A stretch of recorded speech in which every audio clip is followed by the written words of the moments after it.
Being young isn't always easy, especially if you don't really relate to your peers. Facing complex emotional situations when you're barely learning how to control your emotions for the first time can be hard. And it doesn't get any easier when you're in a situation that feels like you can't escape. As kids, most of us make at least one brash decision in our lives. But sometimes those decisions have very severe consequences. Some kids make a decision and never get to go home.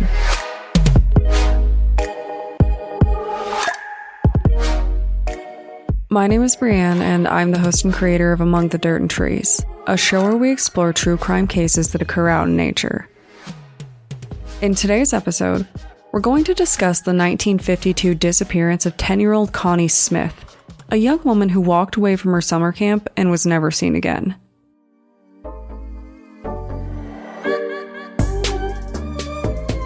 Growing up has its challenges, and depending on how you grow up and what you have access to, your peers can make life a lot harder. Connie was 10 years old when she went to Camp Sloan in Connecticut to enjoy a summer of fun and learning.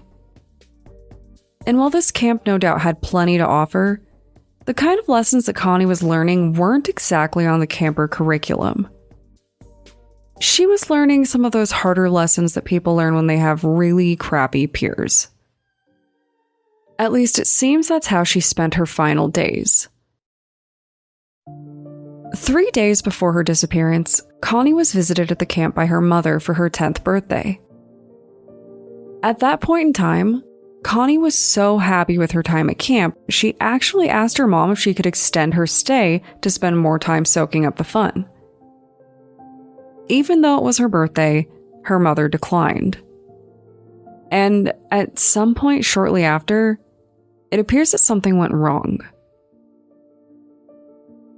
The news articles on this case are, well, I want to say influenced by what was the appropriate way to report at the time. I've noticed some language that kind of dances around what we would now simply call probably bullying, assault, and harassment. Reports would state that Connie ran into some trouble with a few of the other girls.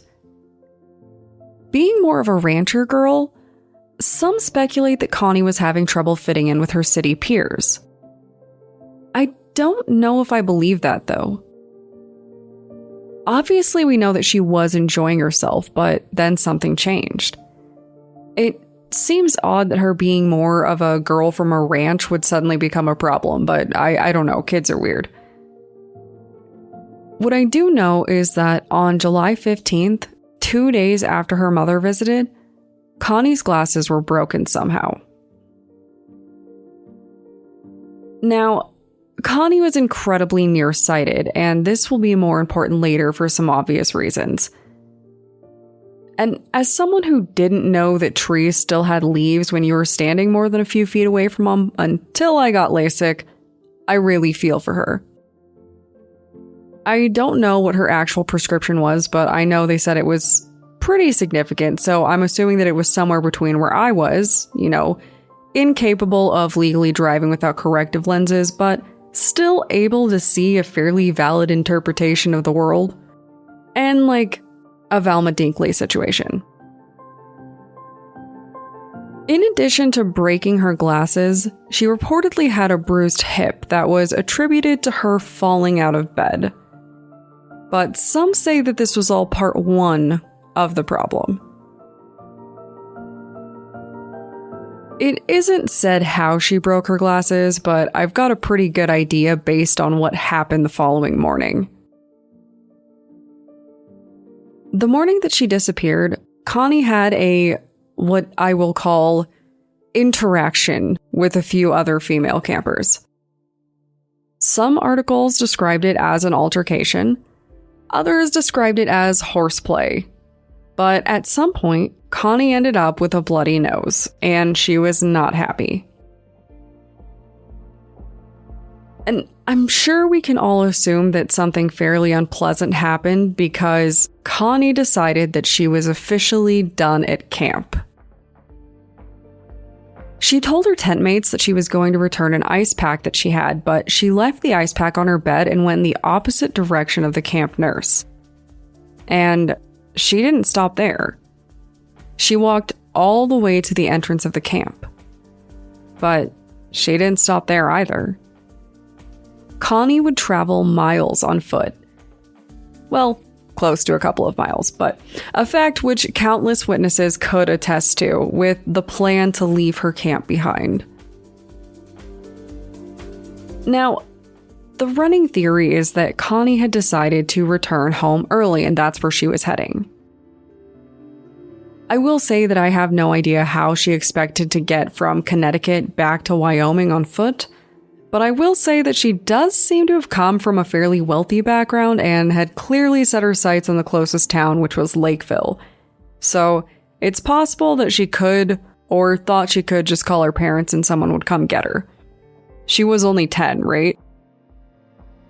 Of course, it's possible that she had the plan to make her own way back, too, not realizing how far it was. Several witnesses reported seeing her attempting to hitchhike off the local highways.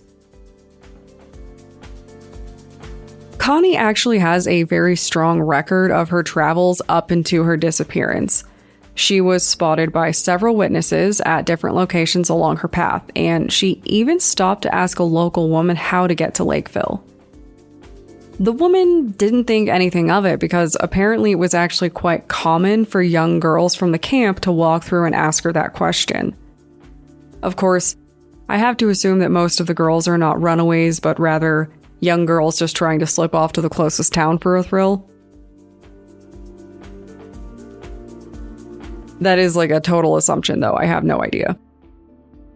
After more time spent walking, she found herself lost and decided to ask two maids for directions. Like the other witness, they offered her some directions. She made her way along and was spotted by the side of Route 44. After this, Connie just vanished. Obviously, Connie's disappearance was a huge deal. People were trying to help, standing in for searches and trying to tell police what they saw. Police explored the obvious options. They feared that she might have been kidnapped for ransom, as was becoming more common, but no letters or calls ever came. Police wondered if she might have gotten lost along the way and would turn up eventually, but she never did. They never found any evidence of her disappearance, even though they posted signs and walked through the surrounding areas.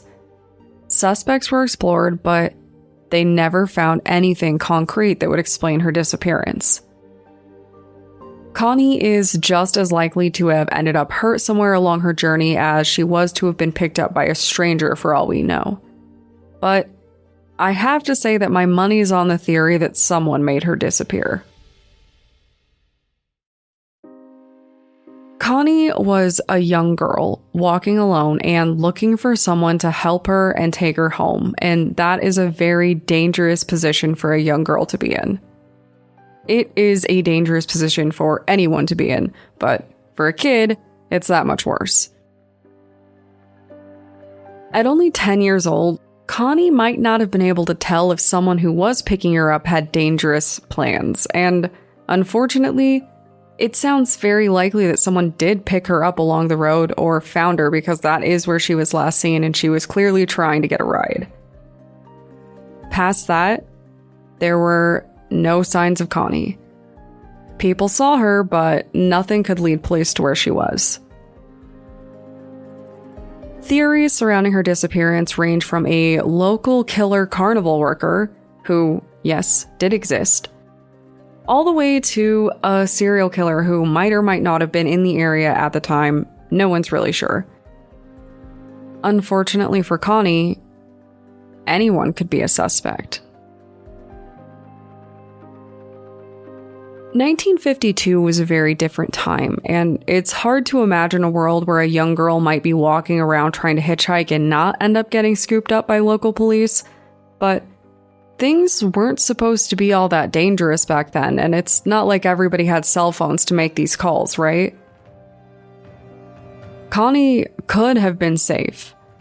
Someone could have intervened, but no one knew that anything was wrong until it was too late.